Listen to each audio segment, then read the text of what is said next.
Welcome, everyone. This is our main meeting of Women IT Pros, how to get noticed by recruiters with Pam Policastri. Really excited that you're here. We are recording this, and this will be available on the Humans of IT site on techcommunity.microsoft.com.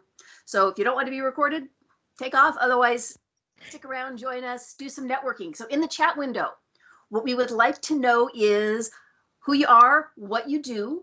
And you don't have to be an IT pro because this is really open to everybody. But if you are, maybe you'll meet somebody who does the same kind of IT pro work that you do or whatever work you do. If you're on social media, Twitter, LinkedIn, Instagram, I put mine in alt space now because I'm starting to hang out there. And generally where you live, you may be close to somebody physically in this call that you don't know. And maybe someday we will be able to get together physically for meetups again. And if you are going to any events, a lot of events have gone digital. I've just spent 2 days at Build and now a couple days at the Microsoft Mixed Reality Conference in AltSpace. So put the events you're going to in the chat window because maybe you can meet up with somebody digitally.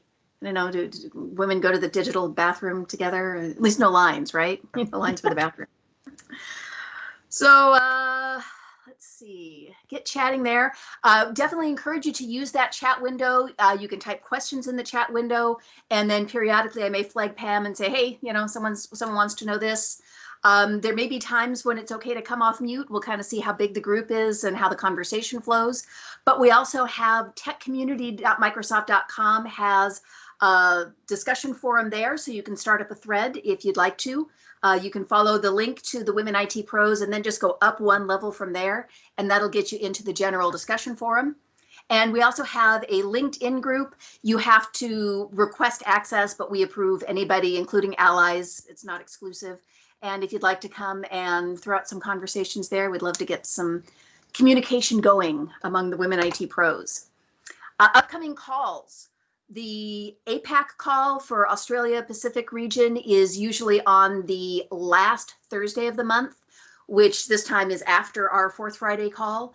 So it ends up being at 7 o'clock Pacific time, but noon on the 28th their time. Don't know what their topic is yet. I know Sonia Cuff was really busy with Build, so I'm sure she'll be pulling something together with Jess Dotson. Our next call will be June 26th. Allyship with Larissa Knight and Daniel Wong, they just confirmed. So that one, plan ahead. We're going to ask you all to bring an ally. Find somebody who you know is supportive of the Women IT Pro calls, bring them along, or maybe find someone who isn't so supportive and could use a little nudge in that. And and then before that, June 10th will be the EU call. And that happens at 11 a.m. usually GMT on the second Wednesday, but for us that's 3 a.m. Pacific time. I just get the recordings.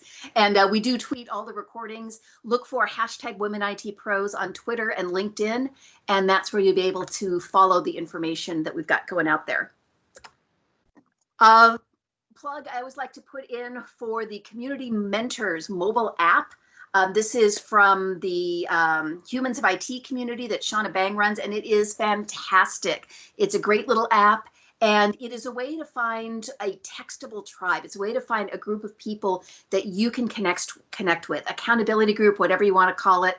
I found one at Ignite, and I just love the people in my accountability group because I can get on there when I'm having a bad day and go, yeah, I really wasn't happy with how I handled that and would really like to talk to somebody, and sometimes I want sympathy and sometimes I want them to help me break it down. And sometimes I just want them to listen. So get a group like that. It's really important for your mental and professional health.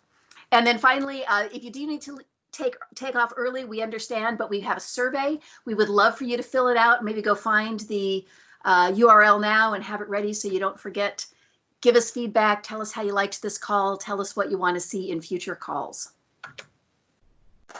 So Pam is someone who I met years ago. Microsoft has a theater troupe. Haven't performed much lately, but I met Pam doing a production of Schoolhouse Rock live. She was the musical director and in the show, and it was just a fantastic experience, and have stayed in touch all of these years here.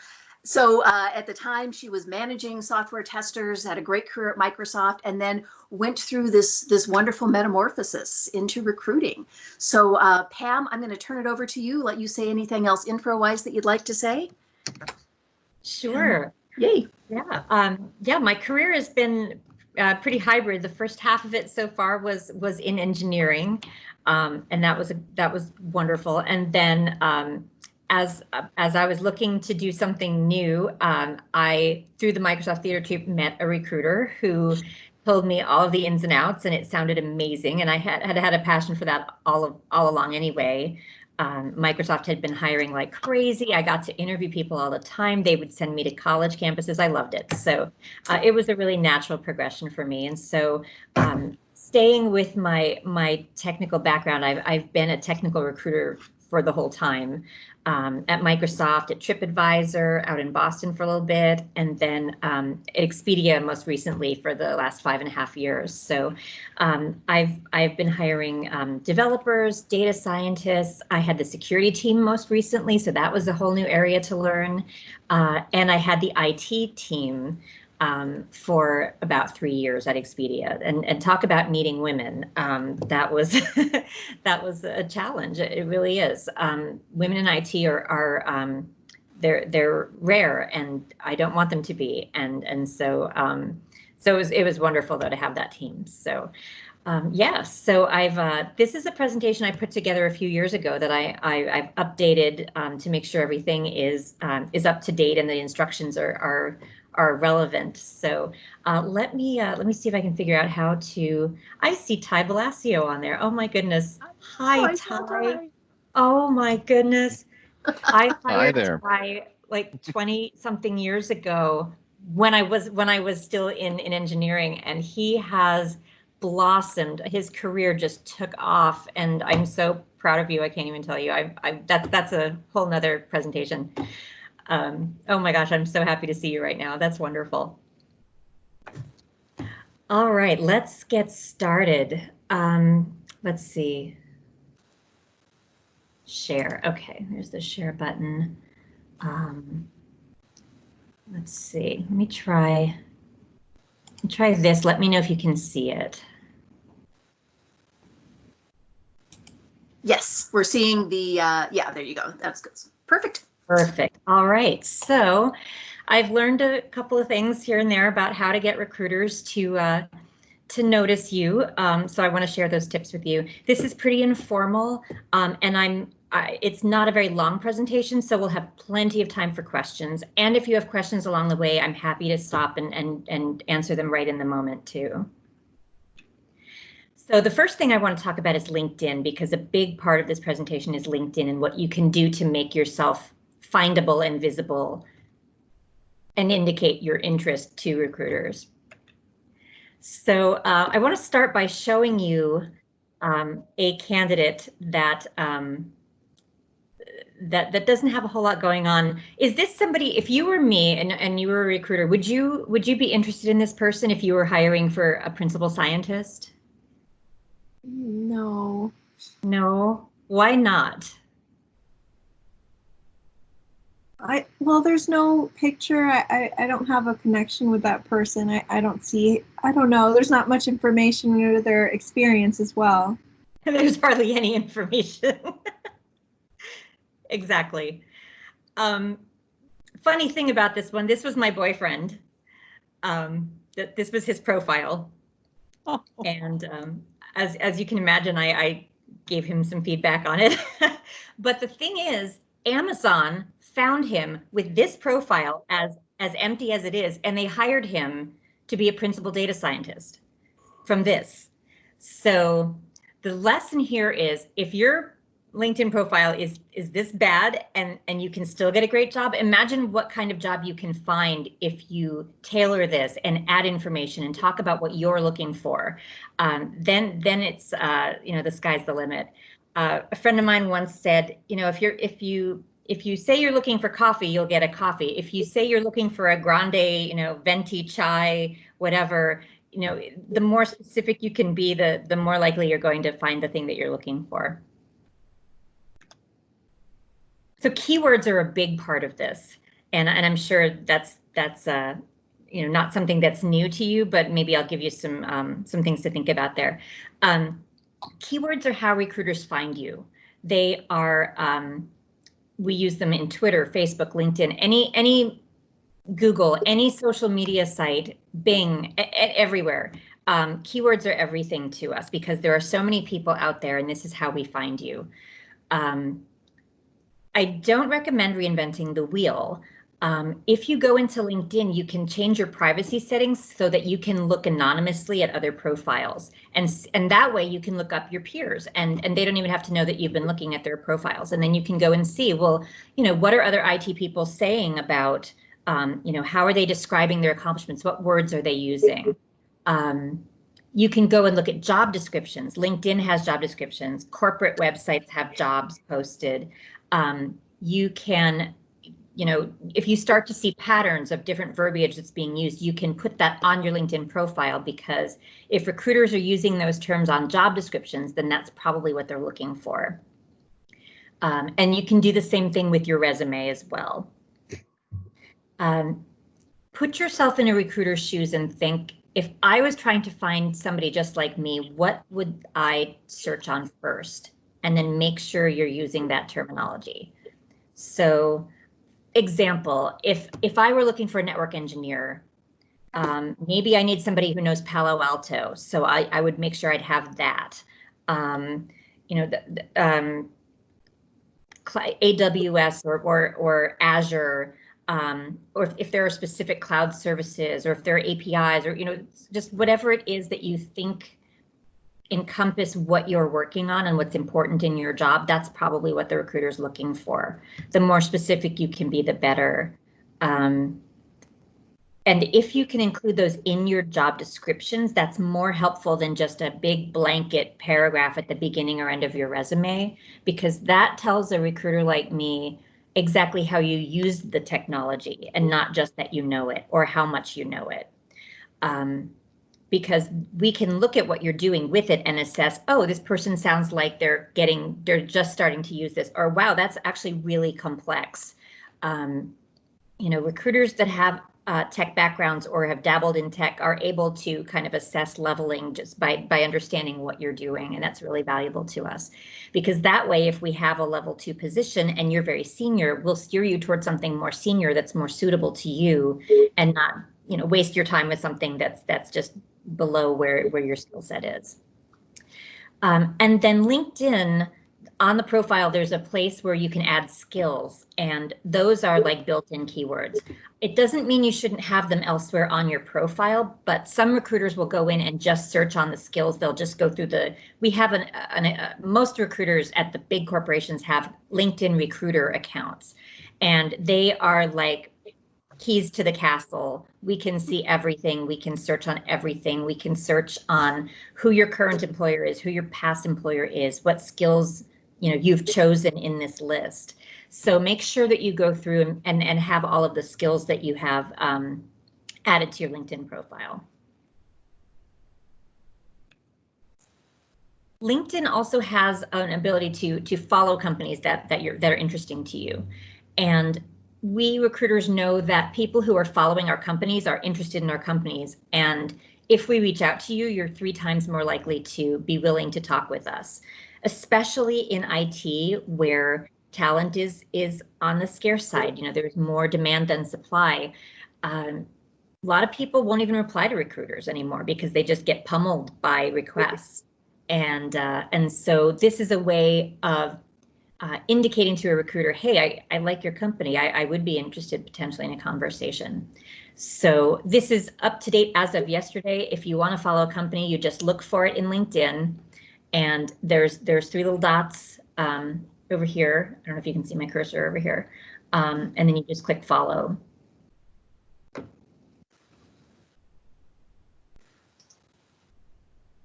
So LinkedIn about 3 years ago came out with a feature where you can privately signal to recruiters that you're looking and that you're open to new job opportunities. And if you're currently working somewhere, they will make absolutely sure that your current employer or anybody affiliated with your current employer can't see that, to kind of give away that you're looking. But the reason for doing this is that you will become the top of the search results when a recruiter searches for people. All of the ones that say open to new opportunities are the very first ones. So it's a great way to get noticed.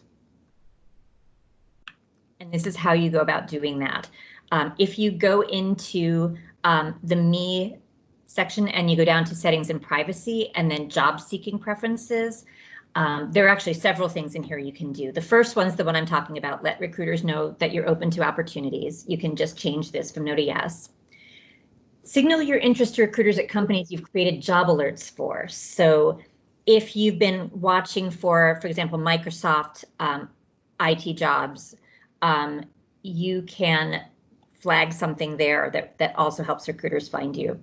And then sharing your profile when you click apply. I mean, one of the beautiful things about LinkedIn is that you can apply directly through LinkedIn for a lot of companies, and that will give permission to share everything that you have there.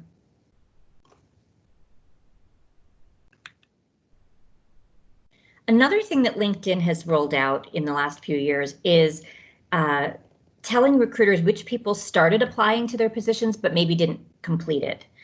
And if someone has started applying for a job and took the time to go that far, even if they didn't finish it, they're 90% likelihood that they will respond if a recruiter reaches out to that person. So even if you haven't finished everything, even if you get started and you're frustrated because maybe the UI is you're struggling with something, or you just run out of time, go ahead and start applying anyway, because then you're going to pop up at the top of those search results. And we get special emails that tell us, look at the people that started applying, because those are folks that, you know, maybe they're really interested and they just ran into a technology blip and they're struggling. So, but it takes a lot of initiative to go ahead and start applying something, and we know that. So I want to switch gears and talk about something else. Before I do that, does anybody have any questions on the LinkedIn portion of this talk? I haven't seen anything in the chat window, but if someone wants to come off mute, go for it. Okay. Oh, actually, I see, is there a hand raise? I see a hand raised. Holly. Ooh. That's right, we have a hand raise feature now. Holly, do you want to come off mute? Sure. My question is LinkedIn the best spot?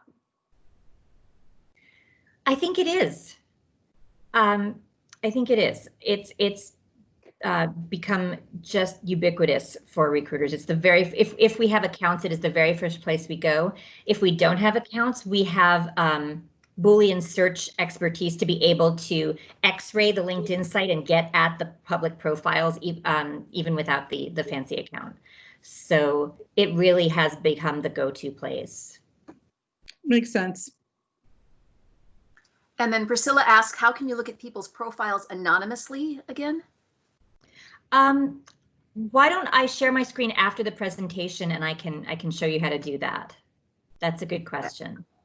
Should be in the settings and privacy area though, but we can do that later. That's a good question. I should have included that.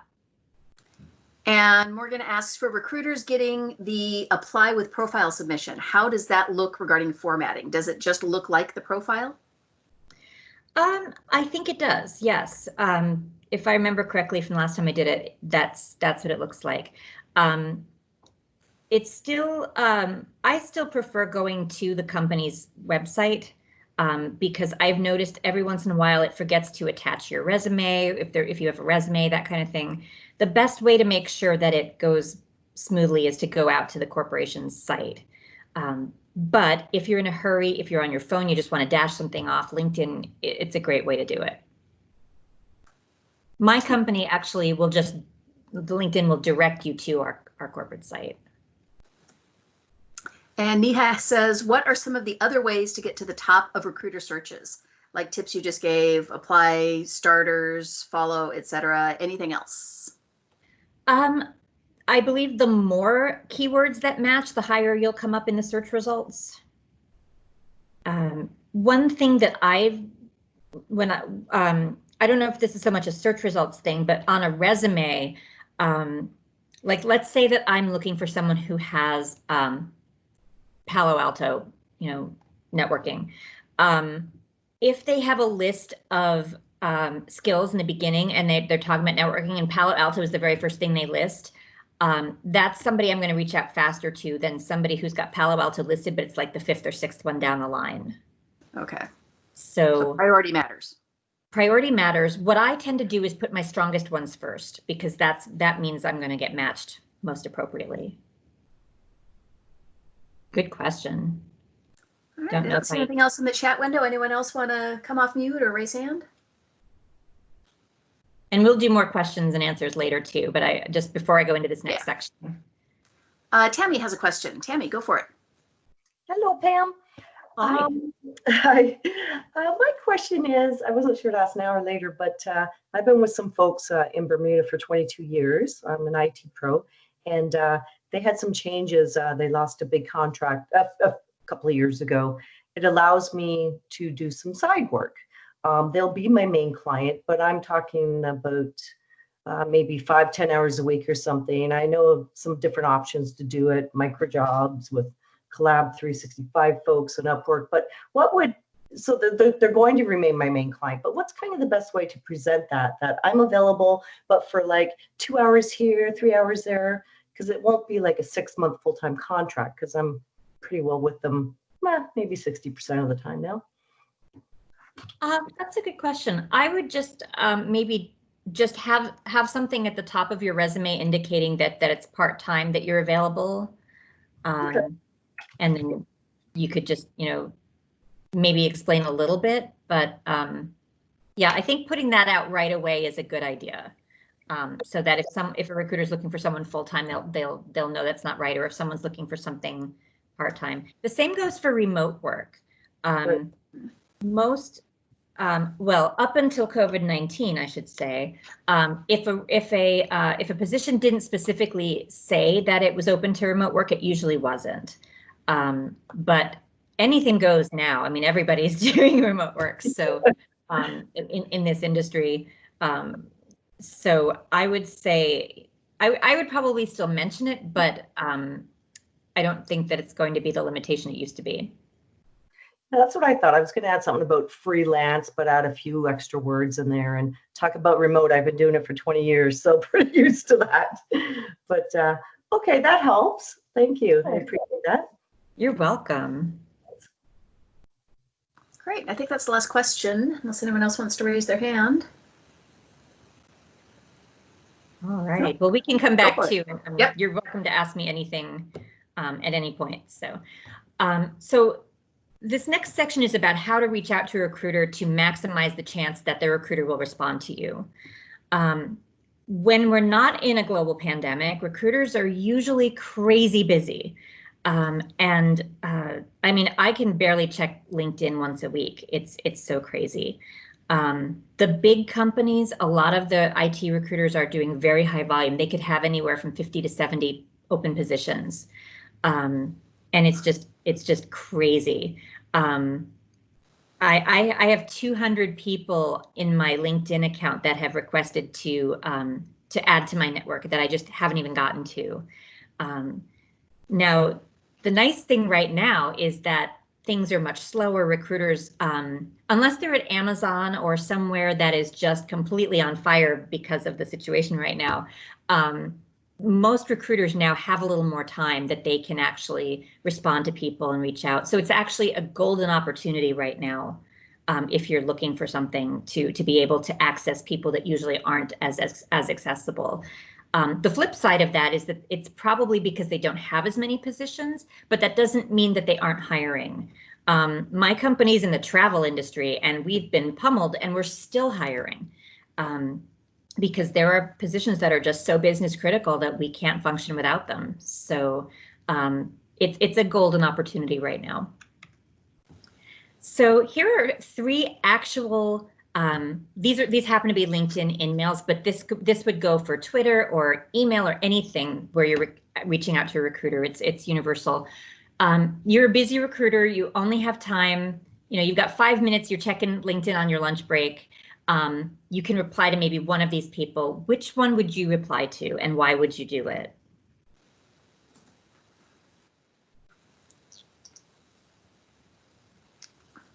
Anyone come off mute? Sure. Yeah, Pam, the one I'd respond to would be the one in the middle, because I thought I liked the, initial, connecting with the holiday and then just kind of keeping it brief. I'm looking for I love it. It's brief and it allows you to kind of make a decision quickly and doesn't take up a lot of your time with all those contacts you're getting. That's the one that links me. Yeah, it's a good one for a lot of reasons. But I like 3 is very specific. I'm trying to get in touch with like that. That one seems like you could just knock that out really fast. Yeah. That's actually the one that I would probably respond to first because it is so specific, because the other one requires a little bit more of my mental energy to figure out, okay, like I love that they asked about the holiday season. It's very cordial. It's very short. I love that. But if it's somebody who may not fit perfectly into a spot that I happen to have open right now, and I it's going to take a little more time to figure out where this person would fit, and I've only got 5 minutes, the other person's probably going to get my attention just because they've made it very clear exactly what they want. The first one it's lovely, but it's just too vague. So it seems like at least with the third one, they've got a job, so you know what kind of things they're interested in. Mm-hmm. If someone's wanting to join the team, like I would think, well, the best way to proceed would be, these are the jobs that I saw on the Expedia website. I think I'd be a good fit for. Mm-hmm. Yeah, absolutely. And I'm going to talk about that in one of the upcoming slides. But yes, showing that you put some skin in the game is a big part of it, for me at least. I can't speak for every recruiter, but showing that you've done a little bit of homework and put some investment into it instead of just kind of saying, hey, can you help me? It's impressive. It makes you look like it elevates you above the folks that didn't put the work in. So. One thing I want to talk about is recruiters versus career coaches, because I do see a lot of confusion around this.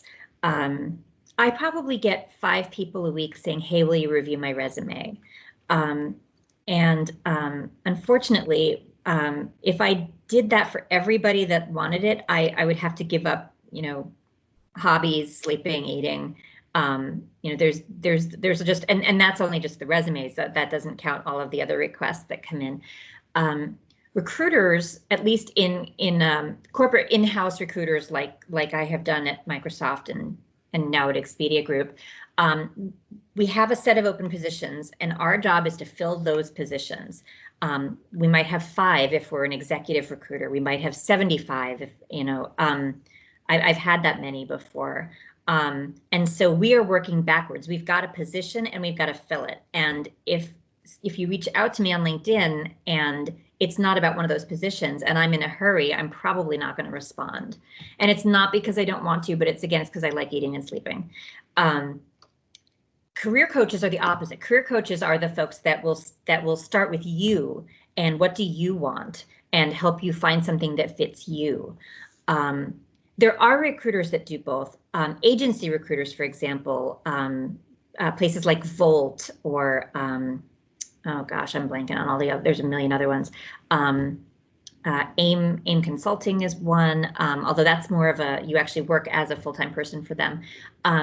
Those are folks that kind of take you and look at where you are and where you want to go and then match you to the positions as opposed to the other way around. I think a lot of people get frustrated when recruiters aren't able to do that piece for them.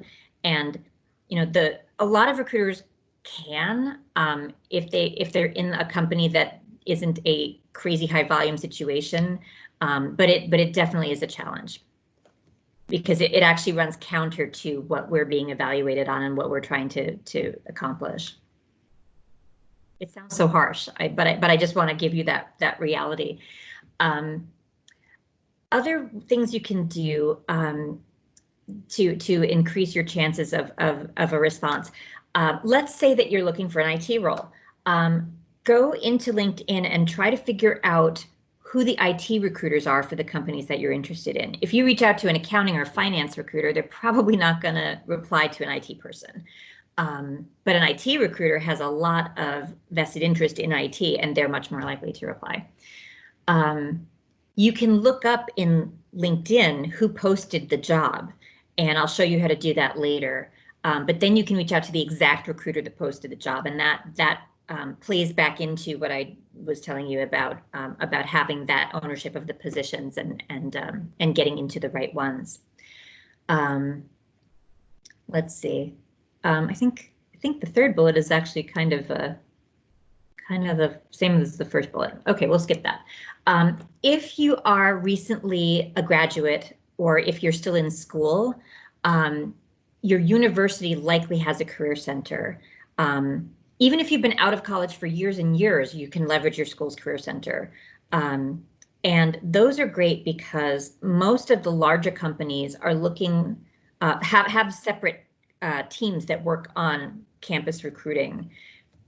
Partly because when someone like me who focuses on people who have been out of school for a while, when I have an opening, the fill date is usually right now, last Thursday, urgent, everything, hair on fire. We can't wait for you to finish your degree if you're not available for another 6 months. Whereas companies like Microsoft have saved roles for you a year in advance. They have budgeted for this. They're ready. They've got these for you. Some of the people coming out with degrees are some of the best people that we hire, and everybody knows it. So so we want to make that effort to save those positions for you. But the positions that you see posted by someone like me might not be those positions. A lot of times I'll be going through resumes and say, oh, this person's not available for 6 months. Okay, I can't work with them on this particular position. So make sure that if your university has a career center, that you're talking with them, seeing which employers have a presence with your university, and making sure you're leveraging those connections, because they can be very valuable and they can be the faster way to go for you and get you to the right positions faster. And then don't forget contract and vendor jobs. Agency recruiters can really help in this environment. We're in a world where most, if not all, people have at least at one point in their career started somewhere as a contractor and then converted to full-time. It's a try before you buy situation, and it's wonderful. I've done this for Microsoft. I did it for TripAdvisor. I did it for Expedia too. I've done it for my 3 biggest employers. It's a great way to try it out. Make sure you like the culture. See if the manager works for you. See if the technologies are cutting edge enough, and if the pace is what you want. So don't rule that out as a possibility. It can be very valuable. And then this is the slide that I had mentioned earlier. Do your homework. The less the recruiter has to do, the more likely that they will respond. Show that you put skin in the game. Know what you're looking for. One of the more difficult things for me is when someone comes to me and says, I don't really know what I'm looking for yet. That unfortunately is more the job of a career coach than a recruiter. Recruiters just need people who know what they want and are going for it. And then if you can get as specific as even a job code, then you're really cooking with gas. So Expedia Group has these job codes that start with an R- and 5 numbers, and it says this is the exact job that I'm looking for. They are only available on our corporate site. LinkedIn doesn't have those job codes, and for other companies they might, but for my company, unfortunately, we don't. So a lot of times people will say, I'm interested in this software development engineer job, and well, we have 100 of those or more, and I can't tell from the LinkedIn link that they sent me which one it is, which makes it nearly impossible for me to figure out which one it is and get them, especially because people will reach out to recruiters that aren't quite the right recruiter. It makes it almost impossible for me to get them to the right recruiter. So if you can go out to the job site for that company, for the job you're interested in, see if there's any kind of code there. If it's not obvious already in the LinkedIn link, then you can include that in your communication, and it's much faster for the recruiter to link you up with the right person. So in general, the more specific you can be, the more likely you're going to get what you're looking for and get a response. Here's the slide about how to find the person who posted the job. This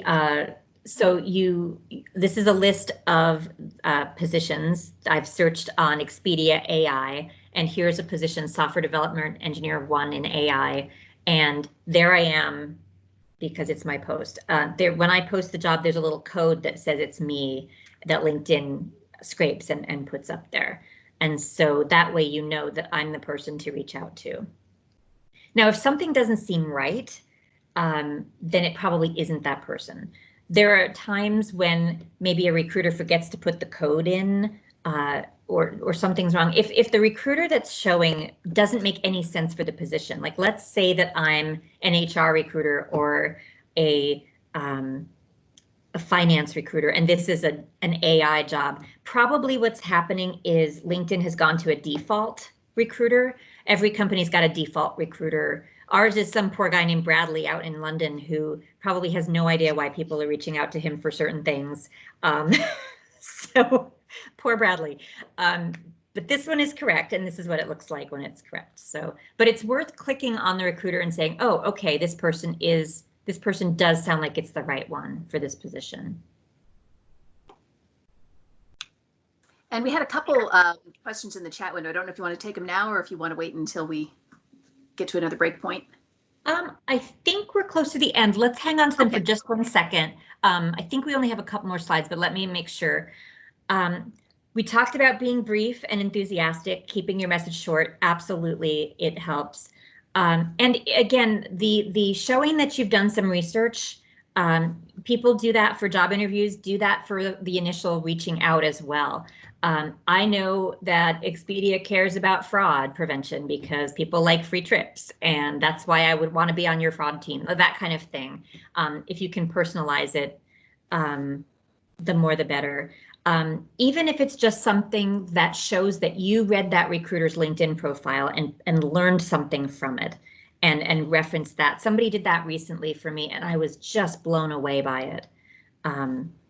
They talked about something that I had mentioned in my summary, the first section on my profile, and I was just, people don't take the time to do that, and so that's something that can make you stand out. All right, yeah, we are at the end. Perfect.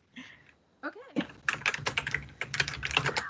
So Neha had a question about changing jobs. What are your tips for applying to positions that you aren't as qualified for? That's a good question. I am actually not a big fan of cover letters. I don't usually do them myself, and I don't read them.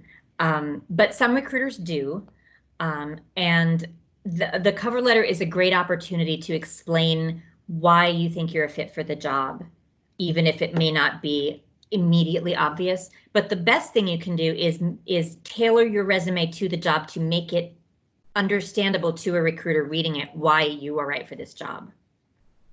If there's something that you do in a side project that maybe wouldn't normally be on your resume, but that you've got this interest. We were just talking about Ty Balacio, not to put you on the spot, but he had to drop off, but oh, he dropped off. Okay, yeah. Okay, no, that's fine.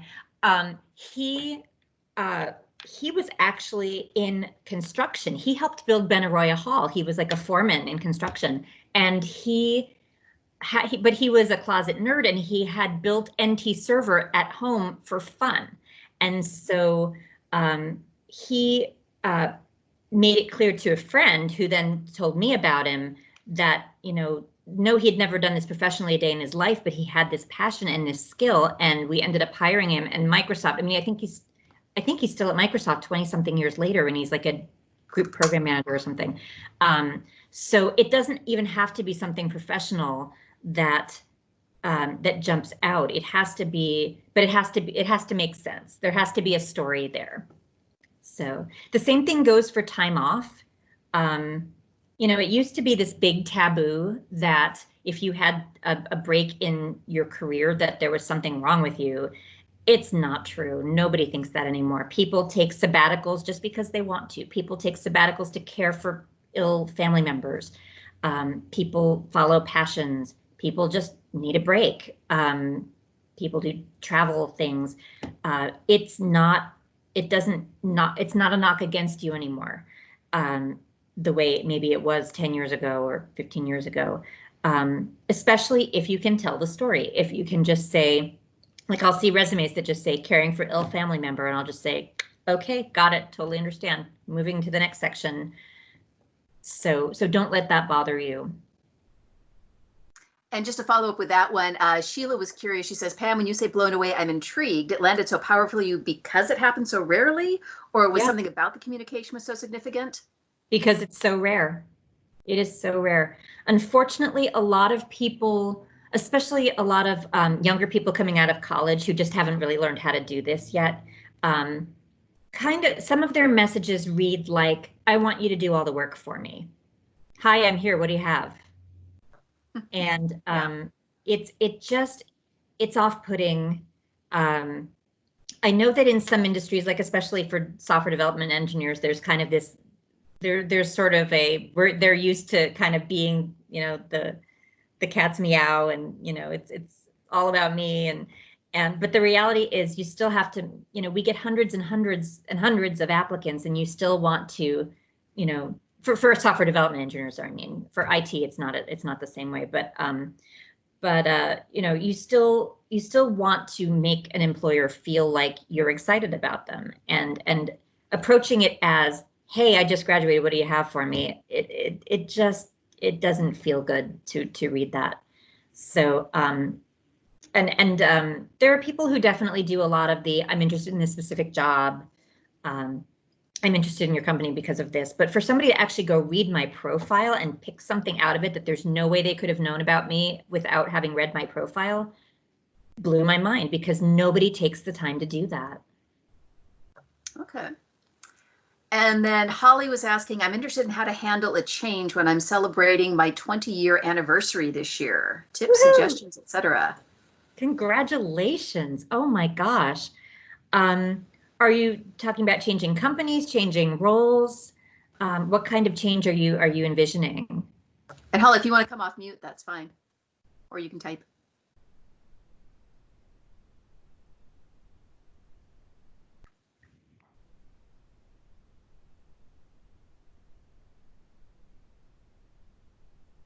Holly? We'll tell you what, let's come back to Holly's question. Holly, if you're typing, we'll take one and then we'll come back to you. Oh yeah, take your time. That's fine. We've got plenty of time.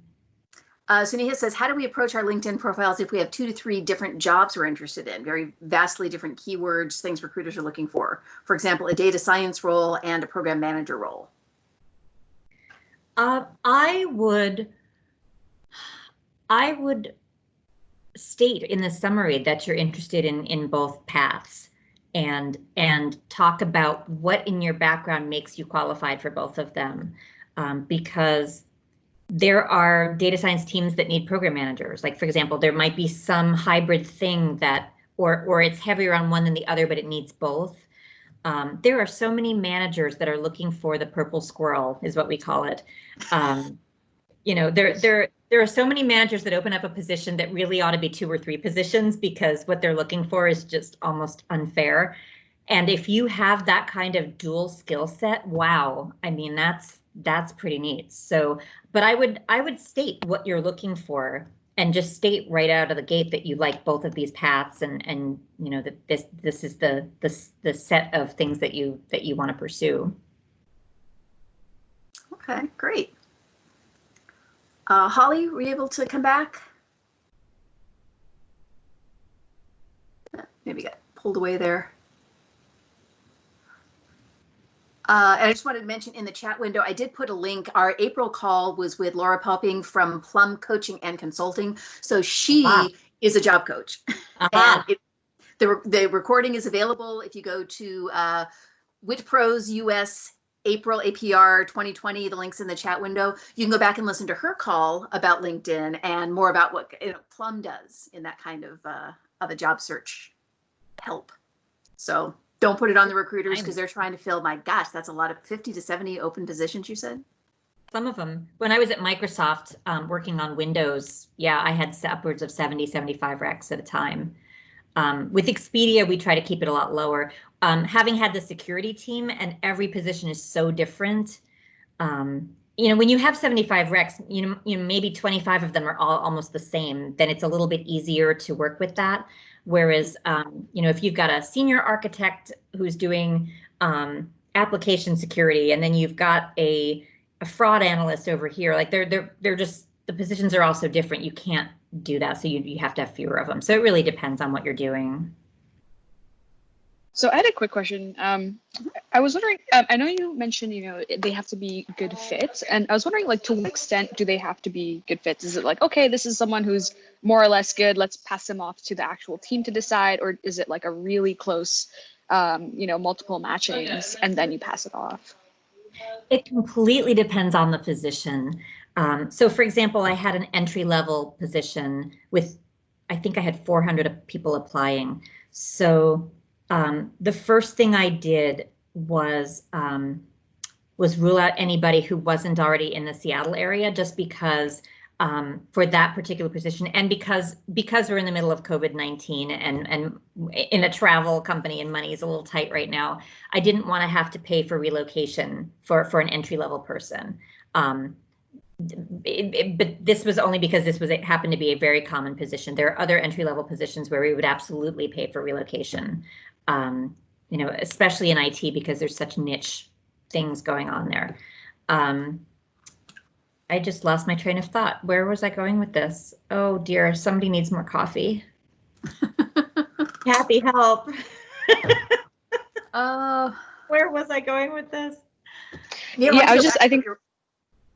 the question was just basically like, how close of a fit do they have to be? Is it like they have to match on multiple spectrums, or yeah? Yes, thank you. That's right. Yeah, it does depend on the position. Nobody is going to fit every job perfectly. I don't know anybody that fits any job perfectly. Some of the positions, I have a friend who calls them Dear Santa lists. The job descriptions are just so long and ridiculous that no one will possibly fit them. So the odds that you will be passed through for something that passed through to the manager to review for something that doesn't fit perfectly is very high, because that's just reality. One of the terms that my manager at TripAdvisor used to use was called best available athlete.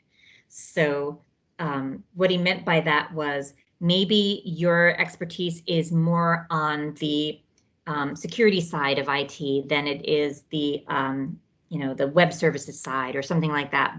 But what you do is close enough to what they want that's okay. That's going to work just great for now. So yeah, it's actually pretty high. If it's a very competitive position, it's less likely, but the reality in the IT space is that we can't afford to do that. So it's a good thing. And Tammy, you have your hand still virtually up. I'm not sure if that was just from last time or if you had another question.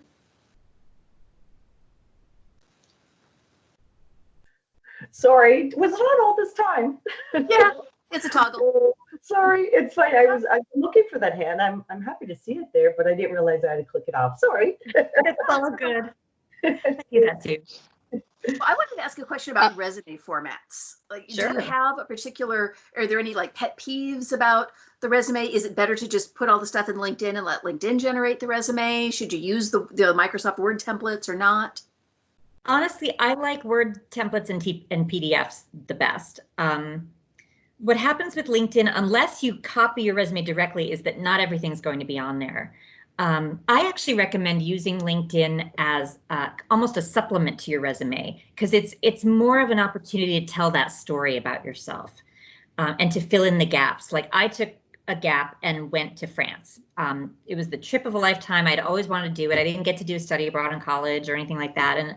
And so I go into depth about that in LinkedIn, whereas I wouldn't do that on a resume. So I would say, Word or PDF documents are the best. My biggest pet peeve is resumes that aren't in chronological order. If I have to, if I can't figure out what it was you were doing in each job, it makes things much more difficult for me to figure out kind of your career progression, what you did more recently, because the recency of something is important to me. If I'm looking for somebody who knows PHP, but they haven't done it for 10 years, that's less relevant to the position as somebody who's doing it right now and has been doing it for, however long. I unfortunately, I know someone who suffered from alcohol dependency, and I saw his resume at one point, and it was the out of chronology position, and I knew, because I happened to know this person, that he was doing that because he was trying to hide something. He was trying to hide some really big gaps, and that is absolutely not to say that a non-chronological resume can't work, or that it means that there's something wrong. But it just makes it so hard for a recruiter to know what's really going on. So reverse chronological is absolutely still the way to go, at least for me. Well, I know some people are concerned with, because of the ageism, you know, like if I put the years on everything, you're going to know that I'm, you know, north of a certain age. Well, and no one says you have to put the whole thing on there either. You don't have to, I mean, you could do 10 years worth of work, you know, if you want to. You don't have to put everything. For me, I mean, only the last 12 years is really in recruiting anyway. So I don't put the year on my graduation date. You don't have to put it on LinkedIn either. I'll put just years instead of like month and year. You know, just there are ways to kind of do that. I know it is a concern in some industries. Do you think it's a concern in the tech industry? Absolutely, I do. But I think it varies by company.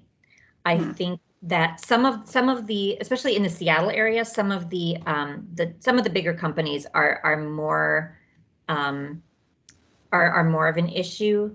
Like that data scientist that I was dating at the time. He is at a company right now where he feels like a fossil, and he's 50. He just feels like everyone else is in their 20s and 30s at his company. For me at Expedia, we have everybody from fresh college graduates to people who are retiring. It's one of the things I love about my company, is that we have the whole broad range. Microsoft, I felt the same way. There are definitely, TripAdvisor, same thing. Like you can find companies that understand that talent comes in every age and every form. But do your homework and know which ones those are, because some of them unfortunately do have the ageism. Okay. So Neha mentioned, you mentioned filtering by location for the entry-level position. What are some other common filters that you apply if you're narrowing down a candidate pool? Great question. Well, I'll immediately take out the ones who aren't from the North America, because it can cost $50,000, $60,000 to move somebody from another country, you know, to pay for shipping all of their stuff overseas. And so, you know, if somebody's applying from Egypt or, you know, wherever, my company can't afford to pay that. You know, especially if there's someone qualified who's right there in the United States or Canada or Mexico. It doesn't mean that for a really niche position we wouldn't do it, but that's one place where I immediately rule someone out. Number of years of experience, that can really fluctuate. There are so many people who will post, for example, a level 3 position, but they're willing to hire somebody at level 2. But it is harder for a manager to get approval for the higher level position than the lower one. So what they'll do is they'll get it approved as a level 3, and then if they want to just drop it down, the finance team will say, oh yeah, sure, no problem. Whereas it's much harder to open a level 2 position, and then you find a great person for level 3, and then you have to go fight for the extra budget. So don't let the level necessarily throw you off. It's okay to go for level up. I wouldn't go for 3 levels up, because then it kind of makes it look like you don't understand how the company is organizing things. But don't let that throw you. But I will, like, if there's a lot of people applying and I'm trying to find a way to rule people out, then I will sometimes say, okay, everybody who has less than 1 year experience is out, or 2 years if it's a higher level position. But I still don't want to get everybody out, because I want to make sure I'm not missing anybody good. Keyword searches are definitely knockouts. If I know I need a Java developer and you don't have Java on your resume, you're out. But it's not as simple with things like, I keep going back to networking because I hired a lot of networking engineers. Maybe if Palo Alto is you know, something that's desired, but it's not absolutely mandatory, and you know all of the other technologies just like it, but don't know that one, we obviously know you can pick that up. So yeah, it really does depend. What else do I filter on? Let's see. The very first people I look at are internal employees, because, you know, we've already invested so much in our internal people. We want them to have opportunities. There are still plenty of openings for externals. I'd say only maybe a third of the people that I do hiring for are internals. That means 2/3 of them are brand new people. And then let's see. The other thing that I look at right away is employee referrals. So if you know someone at the company, even if you don't know them very well, get them to refer you, because good people do know other good people. We have to be very careful about bias. We have to be very careful that, you know, that we're not missing really great people who just don't happen to know somebody in the industry. But it does float you to the top of my search if you've got referral next to your name. And in part, if only because we owe it to that employee to evaluate the person that they took the time to show us. So. Nice. We just got a couple minutes. So Priscilla had a follow-up. Are you recommending that we should change our location to the position we're applying for so that we have more chance of getting an interview? Like if you were, I guess, were willing to do all of your own relo and everything and be there. I think it especially if it's a more of an entry-level position, it might be worth it. You don't want the recruiter to think you're trying to be sneaky or anything. But if you put in maybe in your LinkedIn profile or the top of your resume, like what I did when I was moving to Boston was I just said, I am relocating to Boston in the fall of blah, blah, blah, will not need relocation assistance, looking for positions. That way they know that that's not a cost that they're going to have to incur. Yeah, and I think Laura in the April call said something about she helped someone who actually his wife was getting relocated, so they already had the relocation, and he put the Seattle Space Needle in his profile picture header because he wanted to make it clear he was Seattle bound already. I love it. Yeah, it's great. Yeah, especially right now as we're, you know, a lot of companies are just trying to get through. I think relocation is going to be reserved for very senior positions or for very niche positions. So I think that's a great idea. But then, you know, Facebook just said that they're going to, you know, probably be opening more broadly to people working remotely. So, Nihad asked, you know, what other job changes are you seeing? I know one thing that I've heard from some people is that recruiters seem to be trying to pull people through quickly because they have headcount and they're afraid the headcount's going to go away. Oh, that's always the case. Yeah, so that's always the case. Yeah. So just on the last note here, do you notice anything else in terms of the current, you know, job situations that things have changed? You know, it depends so much on what industry you're in. I mean, Amazon has blown up because the whole world is buying things from Amazon right now.